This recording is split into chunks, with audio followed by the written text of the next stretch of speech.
En ce temps-là, les publicains et les pécheurs venaient tous à Jésus pour l'écouter. Les pharisiens et les scribes récriminaient contre lui. Cet homme fait bon accueil aux pécheurs et il mange avec eux.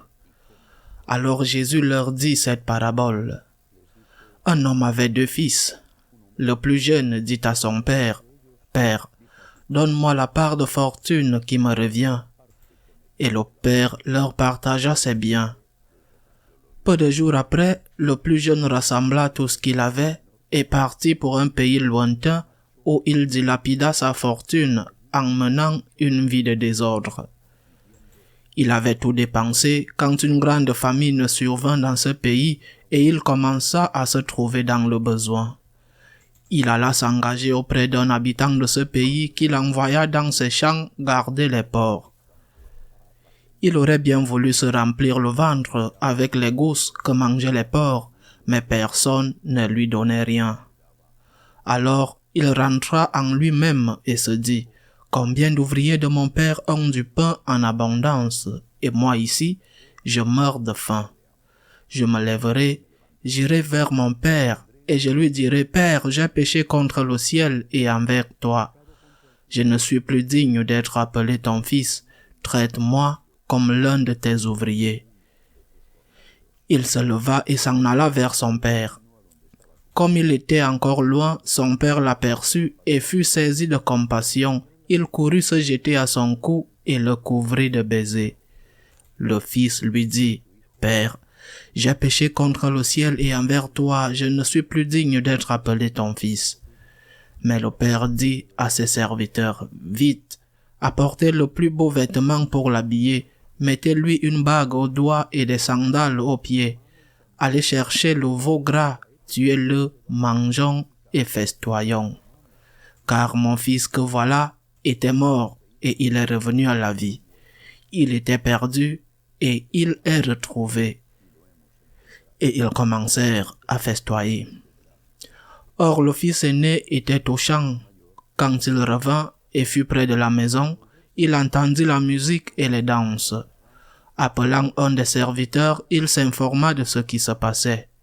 Celui-ci répondit, « Ton frère est arrivé et ton père a tué le veau gras parce qu'il a retrouvé ton frère en bonne santé. » Alors le fils aîné se mit en colère et il refusait d'entrer.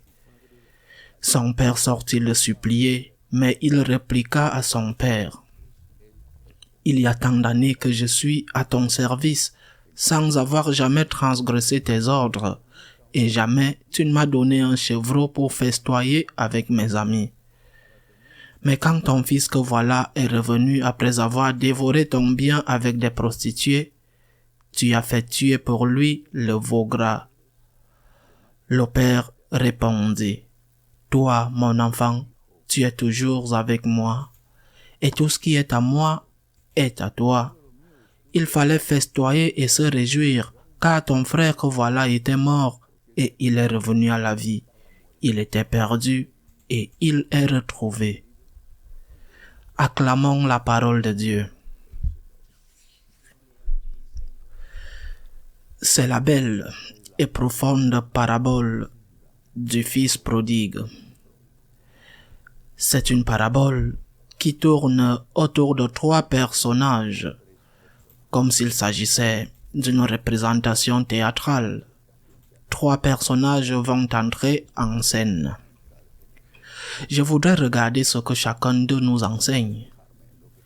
Et il me semble qu'il serait nécessaire, ou du moins, j'ajouterais un 4e personnage pour bien comprendre ce que nous devons faire après avoir lu cette parabole. Le premier personnage est le Père. Et en fait, on devrait l'appeler la parabole du Père généreux. Le premier personnage est le Père qui représente Dieu. Et ce que Jésus entend par la parabole, parce que les pharisiens le critiquent comme toujours, parce que comme toujours, les publicains et les pécheurs vont l'écouter. Ce qu'il présente par la parabole, c'est de dire que Dieu est infiniment miséricordieux, infiniment.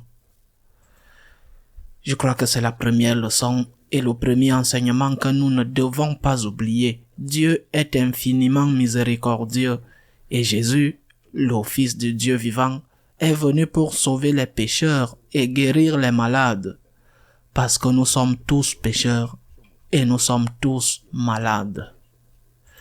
Par conséquent, premier enseignement, Dieu t'aime infiniment et jamais, au grand jamais, quelle que soit l'importance de ton péché, tu ne peux penser que Dieu ne te pardonnera pas si tu demandes honnêtement pardon.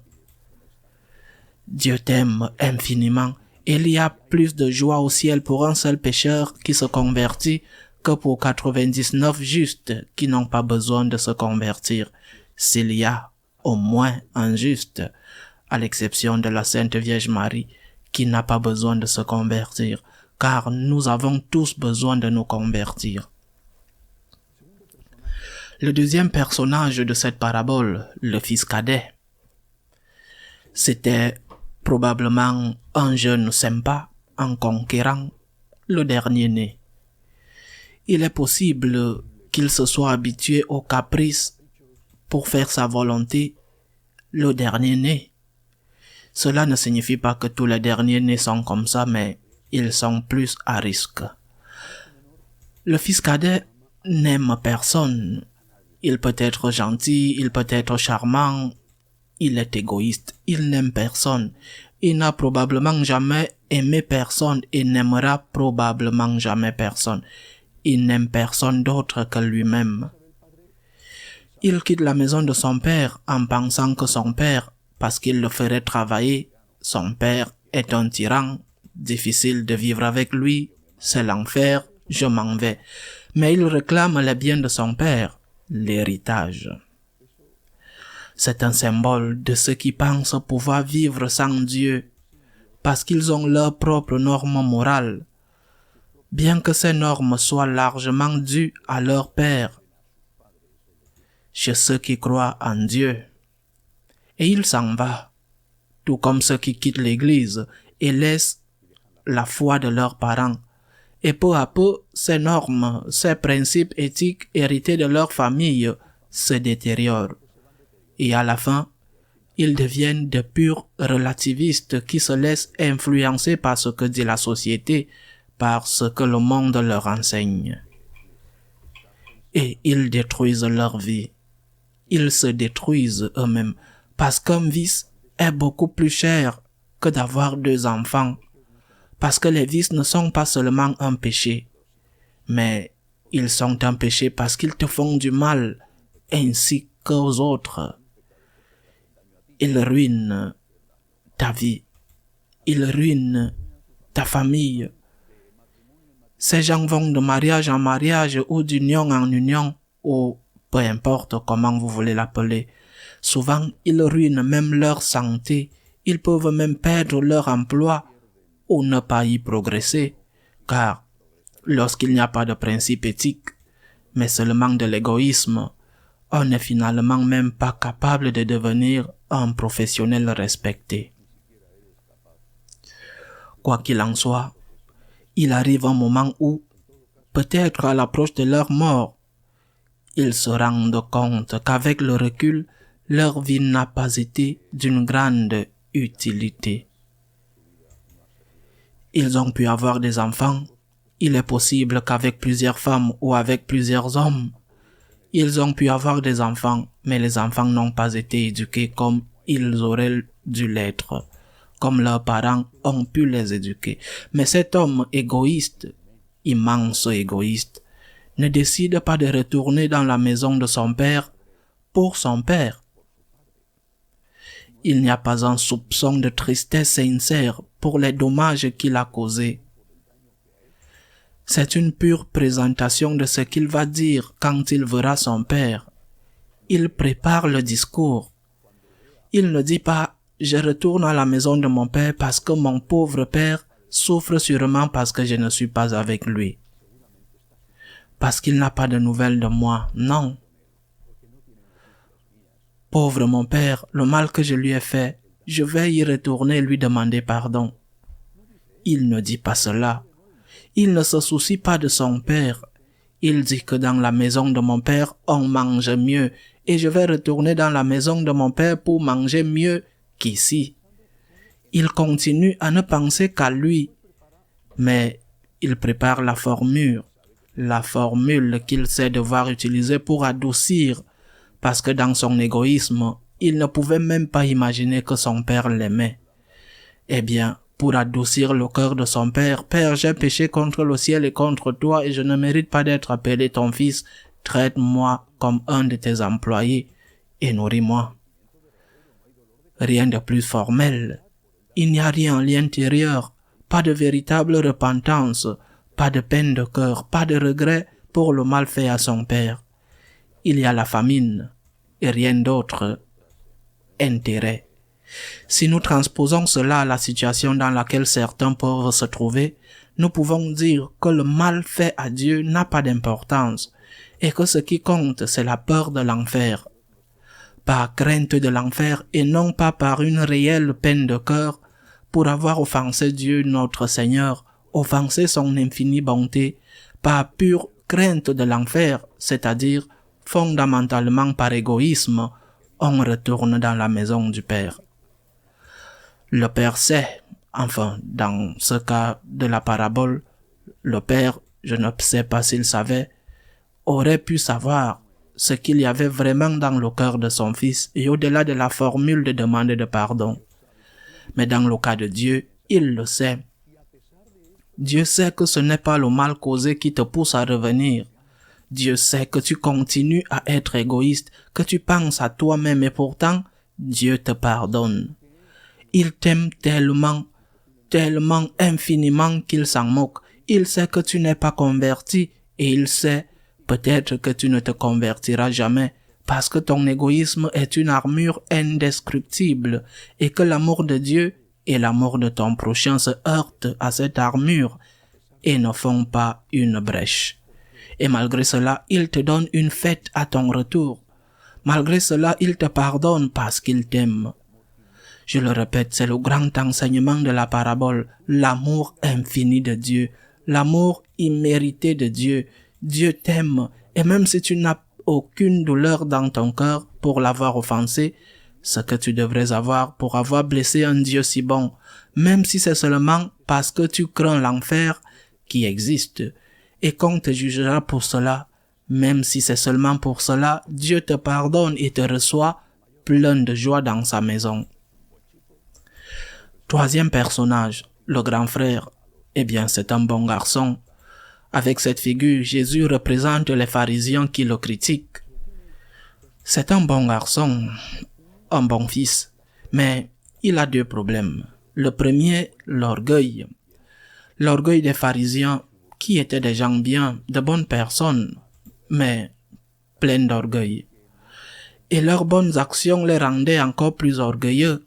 L'orgueil de celui qui se rend pas compte que tout est grâce, qui ne se rend pas compte que, si bon qu'il soit, il a toujours quelque chose de mauvais à demander pardon, et que, si bon qu'il soit, c'est aussi la grâce de Dieu, même s'il collabore avec sa volonté pour y parvenir. Et puis, ce fils aîné n'aime aussi que lui-même. C'est une autre façon d'être égoïste que celle du fils cadet. Mais il est aussi égoïste, parce que s'il ne l'était pas, s'il aimait son père, et bien sûr s'il aimait son frère, mais regardons seulement l'amour pour le père. S'il aimait son père, ce fils aîné aurait été heureux avec son père. Mais comme c'est bien, mon père est heureux, mon frère est une canaille, et mon frère est sûrement impénitent, et mon frère va peut-être une fois de plus trahir mon père. Je ne serai pas surpris parce que je le connais. Je le connais mieux que mon père, qui est aveuglé par l'affection de père, mais il est possible que mon frère recommence. Mais ça n'a pas d'importance, mon père est heureux, et ce qui compte pour moi, c'est mon père. Il n'y a pas d'amour pour le père, même si cela semble être le cas. Et en plus, il y a de l'envie. Il est resté dans la maison de son père. Il dit qu'il a toujours fait ce que son père lui a dit de faire. Eh bien, mais au fond de lui, Il se languissait, il enviait les fêtes que son frère avait l'habitude d'organiser. Regardez-moi ici, travaillant du levant au coucher du soleil, m'occupant des journaliers, m'occupant du prix des produits, essayant d'améliorer la ferme. Mon frère s'amuse là-bas. Il sort avec de mauvaises femmes et se saoule. Et moi, je suis là à travailler et lui rien. Il est plein d'envie. Et s'il n'était pas plein d'envie, il ne dirait pas que son frère a été avec ses prostituées pendant que lui transpirait au travail. Il est plein d'envie sans raison. Car ce qui compte vraiment, la meilleure chose dans la vie n'est pas le péché. La meilleure chose dans la vie est d'être avec Dieu. La meilleure chose dans la vie est d'aimer le Seigneur et de vivre avec lui et ensemble avec lui. C'est la meilleure chose dans la vie. Si tu envies celui qui pêche, mais essaye d'être un bon père, ou une bonne mère de famille, un bon fils, un bon professionnel, un bon citoyen, un bon catholique. Essaye d'être, avec tes défauts, mais essaye d'être bon. Mais si tu envies le vaurien, le voleur, le corrompu, le coureur de jupons, l'adultère, le toxicomane ou l'alcoolique, si tu l'envies, c'est qu'au fond, ce que tu fais, tu ne le fais pas par conviction et tu ne l'apprécies pas. Par conséquent, ce frère aîné est également, de manière différente, mais aussi quelqu'un qui a besoin d'être pardonné, même s'il ne s'en rend pas compte. C'est quelqu'un que le Père aime aussi, tout comme l'autre. La différence est que le Père qui les aime tous les deux sait et voit que l'un a besoin d'un amour et l'autre d'un autre. Et que le frère aîné ne s'est pas rendu compte qu'être avec lui, être avec le Père, est la meilleure chose. Qu'au fond, il n'aime pas non plus son Père et il est plein d'orgueil. Et je dis qu'il me semble qu'un quatrième personnage serait nécessaire dans cette parabole. Par exemple, une fille, étant donné qu'ils sont tous des hommes, une fille, ou un autre fils, cela n'a pas d'importance.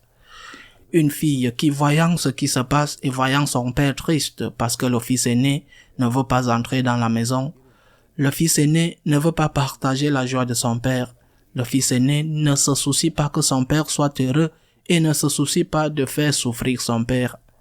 Ce fils, ce quatrième personnage ou cette fille, prendrait les deux frères et leur dirait « Vous êtes tous les deux des vauriens, vous faites souffrir notre père et il ne le mérite pas. Et ce que tu dois faire toi, c'est de te repentir vraiment et ne pas revenir ici pour manger. Et ce que toi tu dois faire, c'est aimer vraiment ton père et être heureux avec lui et ne pas envier celui qui a dépensé l'héritage et être heureux avec ton père parce que si tu l'aimais vraiment, aujourd'hui tu te joindrais à la fête et tu te réjouirais pour que ton père soit aussi heureux de te voir avec le petit frère. Je crois qu'aujourd'hui nous avons besoin de ces enfants qui chantent la vérité. Nous avons besoin de ces enfants qui disent et qui se disent cela. Être avec Dieu est la meilleure chose dans la vie, vraiment.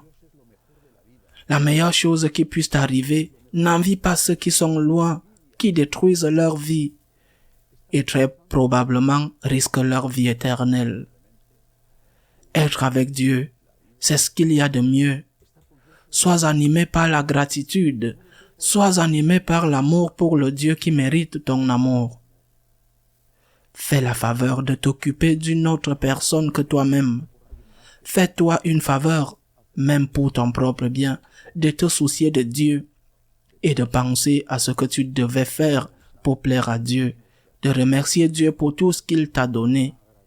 Et si possible, attire l'attention de tes frères et sœurs avec amour, mais sincèrement, afin qu'ils retournent à la maison de leur Père par amour et non par intérêt ou par crainte. Ainsi soit-il.